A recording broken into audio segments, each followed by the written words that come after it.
Hello, this is Steven Hour. Yes, we are back with another 007 movie review, and today we'll be reviewing the 2002 film Die Another Day. This was Pierce Brosnan's fourth and final film. It marked the end of the Brosnan age and was also marking the series' 40th anniversary. Now, normally I get into a bit of background info about the film, and to be fair, there is quite a lot. Again, but I've already said a lot what needs to be said. This film was celebrating the series' 40th anniversary, and every time it comes around to the Bond series celebrating a big milestone in the series, usually those films go with tons of references and go full on big. Pierce Brosnan, of course, was back for his final film. Now, it should also be said he was planned to stick around for a fifth film, but it never came. And with that, the series also wanted to essentially update Bond to the modern times. By this point in the series, they had just reached the 21st century. They were in a new century, so they wanted to update the franchise to a new era. So with that, they brought on Lee Tamahori. Hopefully I'm pronouncing that last name right. Probably not. Probably botched it. And they brought him to direct. The title Die Another Day actually comes from nowhere. Just like I said, after GoldenEye, majority of the film's names really didn't come from anywhere, and I guess they just picked this name out of a hat with a pretty reasonable budget. The question is, how is this film? How is it? Is it good? Is it bad? Well, before we get into the plot and my thoughts on the final product, let's hop straight into the cast. The cast for this film, we have Pierce Brosnan once again back in the role of James Bond in his final film appearance. I gotta be honest, his performance-wise, is sort of reverted to back to honestly how he was in GoldenEye. Just played him as more of a honestly what you expect Bond to act, without really bringing anything new and interesting to the role. He doesn't play him badly, but I feel like he's reverted back to that performance. The main Bond girl for this film is Halle Berry in the role of Jinx. Essentially an NSA secret agent, and she's okay, she's not bad, she has her fans, but I'm just not really that big of a fan per se of her in this film. I don't know, I don't feel she has really great chemistry with Pierce Brosnan at all. Here we have Rosamund Pike, hopefully I'm pronouncing that name right, as Miranda Frost, a character that plays a role in the story, and can't wait to, and I won't spoil most of it, as you really need to see it go or forward in order to really understand it. The main villain here is Gustav Graves, portrayed by Toby Stephens. I'm not really a fan of this character. And of course, you have Rick Yun in the role of Zhao, a henchman. I don't mind this henchman. Honestly, at one point in the film where he has like these diamonds in his face, which is an accident that occurs in the film, he still has hair. I wish they kept the hair, and he would have been really interesting, but kind of got shoved to the side. But instead I don't know why, but I just personally felt it just wasn't a good decision. Here we also have Will Yun Lee as Colonel Moon, another character that plays a role in the story. Rounding out the rest of the cast, we have Judi Dench back as M, and we also have John Cleese, now finally as Q. If we recall correctly, in the last film, he was R, but sadly this is also the last time we'll see him as Q. And speaking of the last time we'll see, Samantha Bond is back for his last role as Moneypenny. It's a real shame she's essentially going to leave after this. I really am sad, but I guess that's how it is. Here, Colin Salmon is back for his last role as Charles Robertson. Believe it or not, at one point after this, he was considered to be the new replacement Bond after Pierce Brosnan, but it never came. And I really feel his role here is just like Moneypenny, kind of wasted. Here we have Kenneth Tarson. Hopefully, I'm probably butchering that last name wrong, not even saying it right at all, as Colonel Moon. As General Moon, sorry, Colonel Moon's father. And we hear Michael Madsen in Damien as essentially the NSA boss, Falco. Honestly, it's weird casting choice for him to be in this film. It kind of comes out of nowhere. And I don't felt that he was perfect for this film. Nothing against the actor. I love him in so many things. Donnie Brasco, Reservoir Dogs. But I don't feel he was right for this role. I don't know. I just didn't feel right. And that's pretty much the real main cast here. There's minor characters like another henchman, Mr. Kill, Vladimir Povov, as another minor henchman, but they really play very little role. And also this film we have two very interesting cameos. But anyway, with the cast out of the way, let's pop into the film. We begin the film with the once again gun barrel scene, though it's a bit more sparkly this time around, and a bit more showy. And what I mean by that is, Pierce Brosnan still does the usual walk, turns and fire the gun, but we actually get to see the bullet actually go through the gun barrel. And again, it was more I guess they want to do something a bit more sparkly.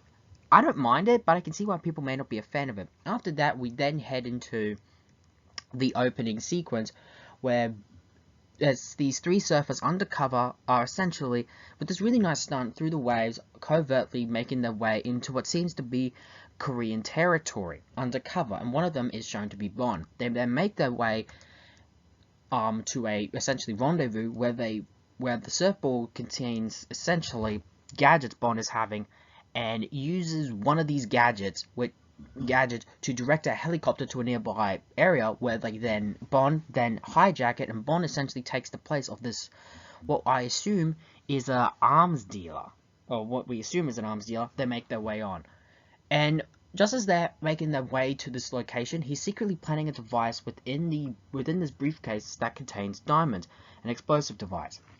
Just as they make their way to the location, we see Colonel Moon essentially training, which is, and I really like the scene how basically this punching bag, it's revealed to actually be a guy inside. It's brutal and very sadistic.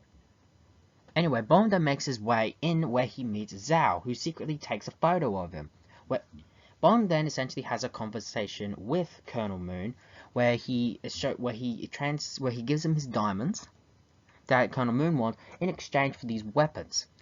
And Bond's cover is blown when Zhao reveals to Moon that the photo he took reveals that Bond is a British agent, a British assassin. So essentially someone has sold him out, Bond out.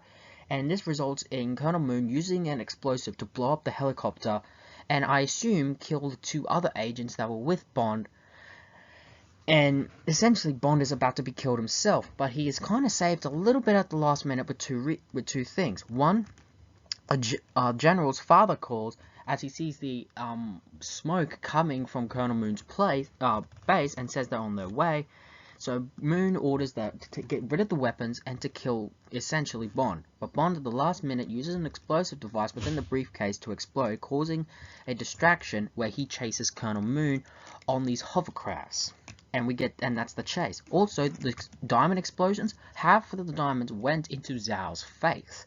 And that kind of became, and that's essentially his trademark look for the rest of the movie. Now, the chase scene on the hovercrafts are fun. I really wish there could have been more, like maybe going to water, but all they do is just sliding on mud, going over landmines. And I really admit, Bond appears here as Bond. He looks so badass in this moment. I love every minute of it. The chase eventually ends when it goes to, I guess, some kind of sanctuary or monastery, and essentially Colonel Moon's hovercraft flies over, and essentially he falls to his supposed death. And Bond, of course, does his usual witty one-liners and look at what he's, at the destruction. By that point, General Moon, Colonel Moon's father, comes up, sees Bond, and captures him. And he's essentially not just captured, but we get to see him actually brutally tortured. Very interesting stuff, and stuff that's never been done before in the series. And of course, once we do that, we then get into the opening song, or the main song of the film, the usual thing. The song is Die Another Day, sung by Madonna. Yes, you heard that sentence right. Well, how do I feel about this song? I don't mind it as a pop song. It's pretty catchy. But as a Bond song, I don't know. I'm not really sure what to think about it. I just feel it's completely out of place in a Bond canon. It's just something that just doesn't really work for me. And the imagery that I see is both I like but then again not a fan, because the imagery, we're actually showing Bond being tortured. And the symmetry and the visuals of essentially ice and fire, all very interesting. But then again, it kind of feels again a little bit out of, it doesn't feel quite right. There's not the magic there that's working for me. Anyway, we then end it where essentially that months and time has passed and Bond has been tortured. He hasn't given up anything. He's grown a beard. You can really see how long he's been a captive for. After that, he is then let go. There was an exchange happening between Bond and Zhao, who was being released. And of course, Bond is then knocked out with a syringe and is essentially in a recuperating facility where he comes face to face with M. M explains that the reason why the prisoner exchange happened was they got info that he had cracked and they needed to get him out immediately. This was the only way. Bond says he didn't crack, and it was clear that someone sold him out, not just for him to be captured and tortured in the first place, but also this to get Zhao to let them, you know, for them to get their hands back on Zhao. So he's realized he's been set up, and he's practically, and M says he's no longer a useful agent. He's been, you know, no longer considered useful. So already, I like how even though I have a few problems, we got an interesting premise. Bond is now going to set out on a revenge quest. Something we haven't done before. But the revenge angle I like, because this, for once, someone set him up. He's been tortured brutally. We get in very interesting stuff, and I think that this was a good idea. But just like many things in the Pierce Brosnan age, they don't go fully well with these ideas. Now, first, how does he get out of his recuperating center, I guess we'll call it? Well, he gets out with a very weird way. He slows his heart down to make it look like he has a heart attack. And just as they're about to electroshock him, he quickly electroshocks the nurses and quickly makes his escape. And then he makes his way to a hotel where he meets with Chang, a person he knew from the past. And essentially gets all his good clothes back, shaves off his beard, and it's like the torture thing never happened. Again, the good ideas, but they're kind of crumbling away. Eventually, Bond then makes a deal with Chang, and basically comes to an agreement that he, you know, wants to find Zhao, and he needs his help because Zhao was responsible for killing 2 of his agents, and they essentially come to a common goal.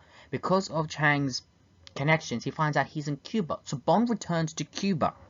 And I like how he goes there. There's a familiarity. Why?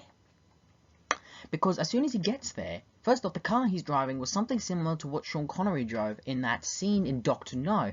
And hell, this has a kind of vibe of Dr. No, a return to the classic roots, which I really liked.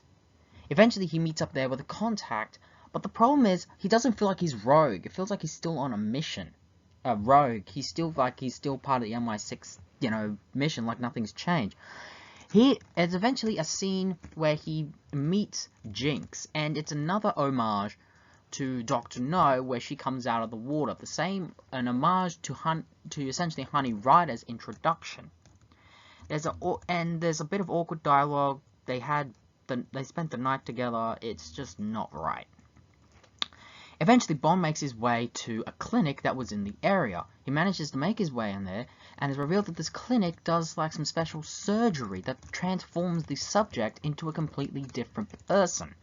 A bit out there, but I'm trying to suspend my disbelief here, but this film was really very trying not to. Anyway, he eventually meets up with Zhao and tries to who is also going through a transformation. And it turns out Jinx is there too, and kills the doctor running the facility, and just as Bond is interrogating Zhao, a fight breaks out, and essentially causes fire and rain and a huge explosion. Bond and Jinx end up fighting to get to Zhao, and I like how Bond is using a revolver here, not a traditional Walther or anything.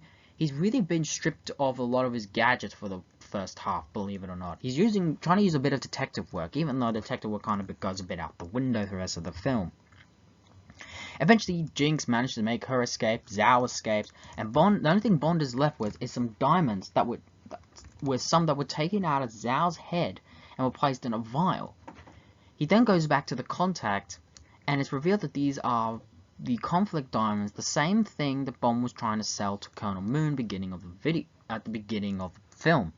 And someone is now a big diamond dealer, and this is his, and it has a bit of his signature.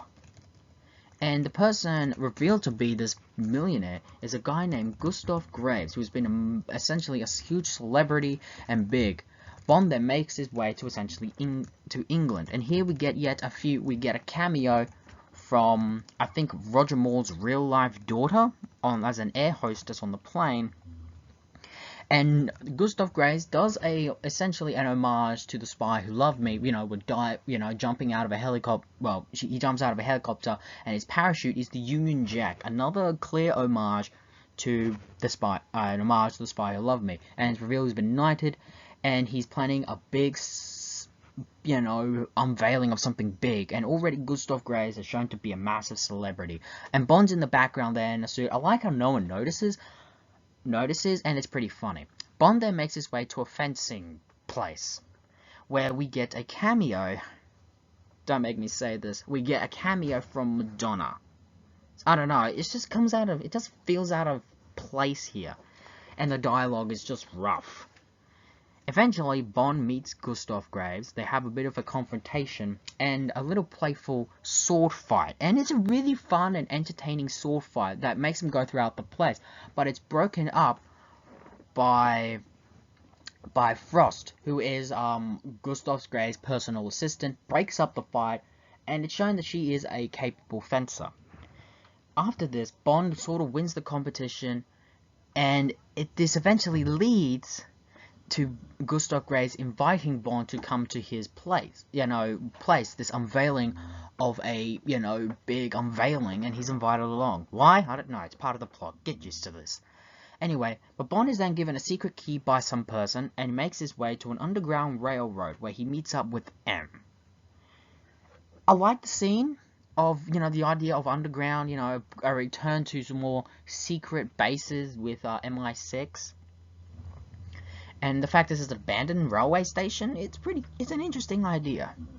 It is then revealed that they've also been tracking Gustav Graves too, and M decides that Bond is useful again to bring him back, so he's been reinstated. The problem is, we never had the feeling Bond was actually rogue. So it doesn't work.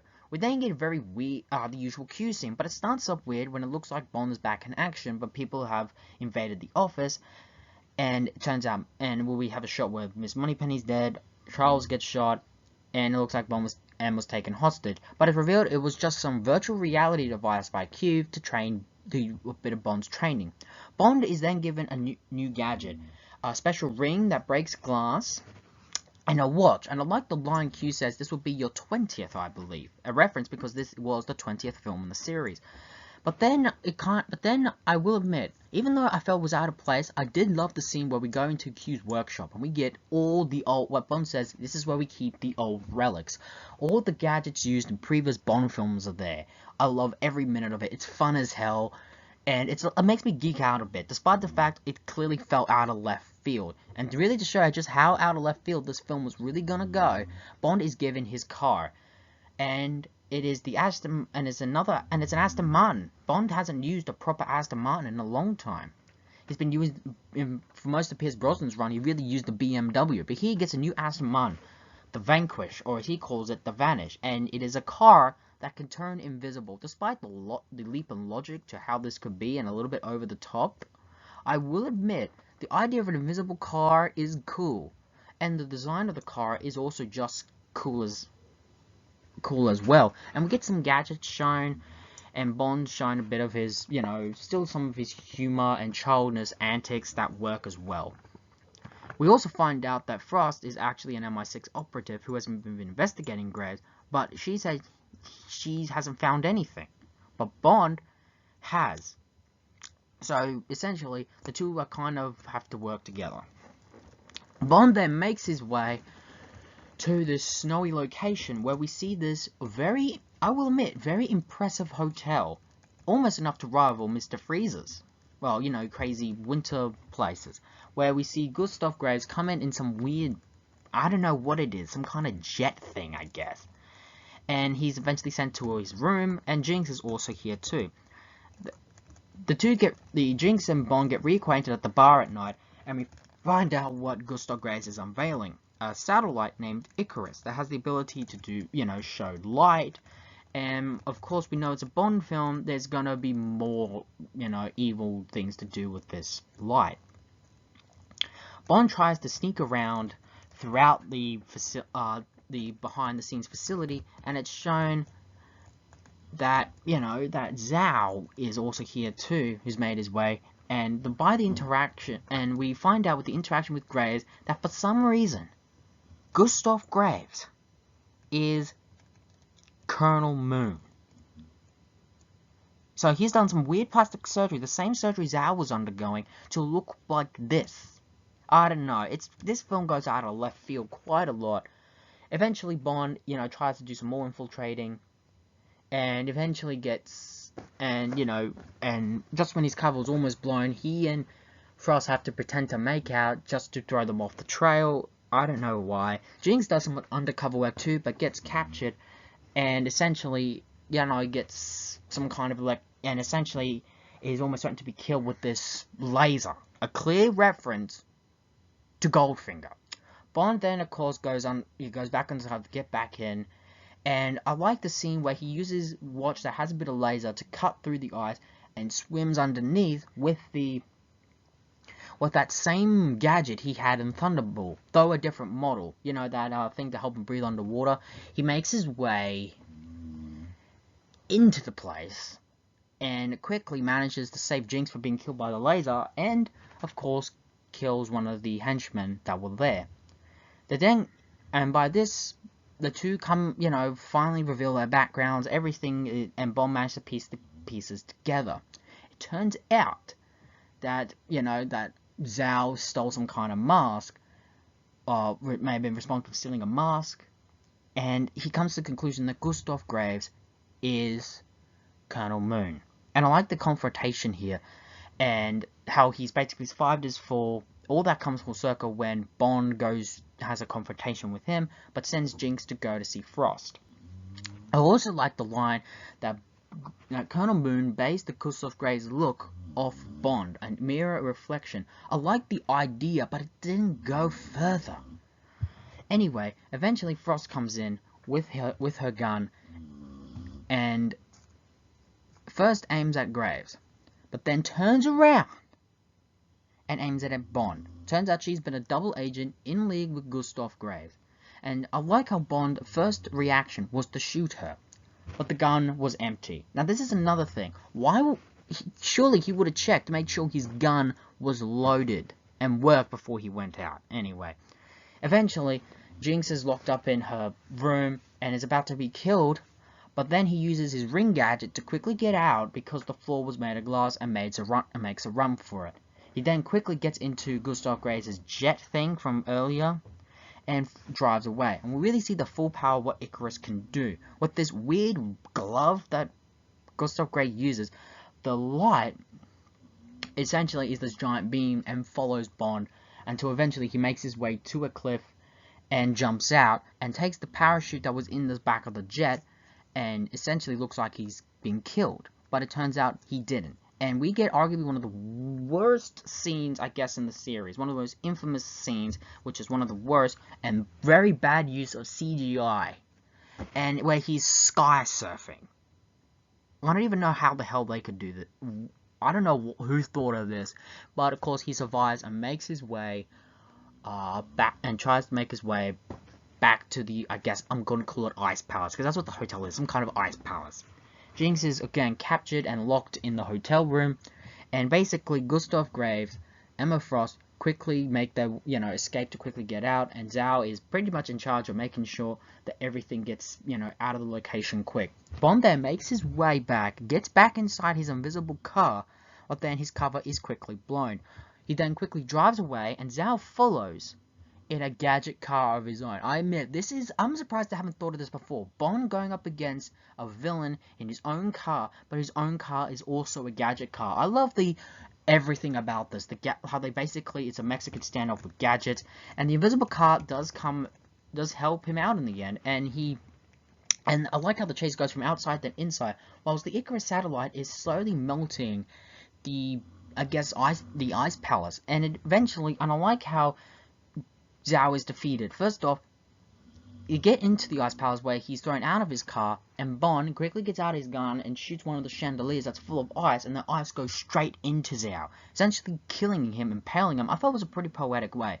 Bond then manages to get Jinx out of there and quickly revives her before she nearly dies. We then get back to the scene where Bond, Jinx, meets with Charles, and basically Jinx's superior, the head of the NSA. And essentially the two have to go undercover to quickly get to Graves. They eventually, and by some spy work, they manage to make their way to Graves' aeroplane, where Graves is there, reunited with his father. And I admit, the thing I just rolling my eyes off with this scene is this ridiculous, I guess, RoboCop suit Graves wears. And basically he's using the Icarus satellite to destroy the rivals with their Korean state, and Colonel Moon's father is not on board, as he just feels like it's just wrong, and basically is almost about to kill his father, to kill his son, but he ends up killing him. And I gotta admit, and then of course Bond's cover is once again blown, where he was hiding, and results in him firing through, I guess, the bit of the plane, sucking basically everyone out except him and Graves, and they have a fight. I also like how the suit is shown to be, to electrocute people. I just feel that this thing is just out of place in a Bond film. But what's Jinx up to? Well, she's making her way to the pilot seat and tries to fly the plane. But then she gets into a sword fight with Frost. And admit, it's a fun fight with nice sword play. The two work off really well. But it ends, of course, with her getting stabbed, killed. Jinx winning her fight with Frost. But how's Bond going with Graves? At first, it looks bleak for Bond. Eventually, Graves puts on a parachute and is about to jump out of the plane. And I like how the scene where he taunts Bond by saying there's two parachutes, but throws one out of the plane, and says how it's time for him to face destiny. But Bond pulls the parachute and he gets sucked out. I'm reminded a little bit of that from The Living Daylights, where Bond uses his own parachute to quickly get out of a situation. But just as he's about to fly out of the plane, Gustav Graves grabs sight of it, and Bond says, time to face gravity. He presses the only electric button, which electrocutes Graves, and he is then sucked into that propeller side of the plane. It's a pretty brutal way to go. I will admit, I like that. Eventually, Bond and Jinx make their way to the cargo hold of the plane and manages to quickly escape by hopping in the helicopter. And it's a tense scene because the helicopter doesn't look like it's gonna work or fly off, and then they fly away. Now, the plane ends up going through the Icarus Ray satellite, essentially destroying its power use, and I guess destroying the laser. We then get this very weird scene, and it kind of comes out of nowhere, where it looks like Bond is making out with Moneypenny, but it turns out what actually is happening, Moneypenny is using a virtual reality thing. The one thing I'm not a huge fan of within the Pierce Brosnan era is how Moneypenny started off such a great character at the beginning of the Pierce Brosnan tenure, but sort of got diminished and became not as a fun character as it went on. I don't know, it just felt like, I don't know, like the character was de-evolutionary as we go. We then end the scene with Bond, with Jinx, making out and essentially playing with the diamonds. And this is sad, and we end the film there, and we end the Brosnan age. So, Die Another Day, how do I feel about it? This film is an example when a series hits an all-time low. Now, like I said, this is not I consider the worst film in the series, but it's definitely around somewhere on the ranking, when I did my ranking a while back. This film is just, it feels like the series become too much of a spoof. and it's too over the top. Though granted, Roger Moore did that, but at least that was more practical effects. Here they use way too much CGI and too much editing that just doesn't gel well for me. And the sad fact is, there's a good premise here that has been introduced. Bond being set up, tortured, and he's going rogue to get revenge for the person who sold him out. But they just go too out there, and it feels like it lost the world realism that the film was going for. No, you know, and it started, and I really like the opening, but it has a lot of things I'm just not a fan of. This song, for example, just doesn't feel like an actual Bond song. The too much CGI that we were introduced to in The World Is Not Enough now takes full control in this one. It just doesn't feel right. Also, again, I've said that Pierce Brosnan was great, is not a bad Bond, but it feels like he's reverted to his portrayal in GoldenEye when in Tomorrow Never Dies and The World Is Not Enough, we got to see him be more complex in his Bond performance, but we reverted back to the old ways. Also, Gustav Graves is not a good villain. I felt Zhao had the potential to be a good Bond henchman, especially with the diamonds in his face, but I wish they just didn't shave his head. It's just feel like the world of realism, and it's just going full out there. I don't know. For this film, I have to be in a certain mood to watch. And I admit, I really liked that there are some bits I really like. I felt they did well. The sword fight was fun. The car chase was fun. I really liked how Gustav Graves dies. Despite the fact of being CGI, I liked it. The sword fight between Jinx and Frost was fine as well. But that is just minor in compared to just how over the top this film is. To many, it's considered the worst film in the franchise. It's not my worst. I always gave that to Quantum of Solace, which I'll be reviewing, I'm pretty sure, and I think in very soon, very, very soon. But this is an example of when the series hits an all-time low, and the series really needed a reboot to really save itself and regain its former glory. So there we have it. That was Die Another Day. If I'm honest, it's definitely there's one of the series' worst installments, but it's definitely not at the very bottom of what I consider the series' worst installment. After that, like all Bond films, they are a hit at the box office, but critically, they were mixed. So in order to say, and around this time, they have just entered the 21st century.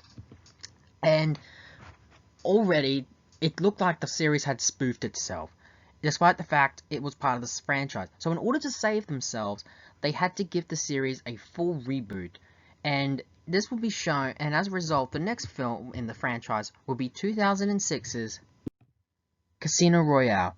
So until next time, this has been The Hour, the Steven Hour. So long for now.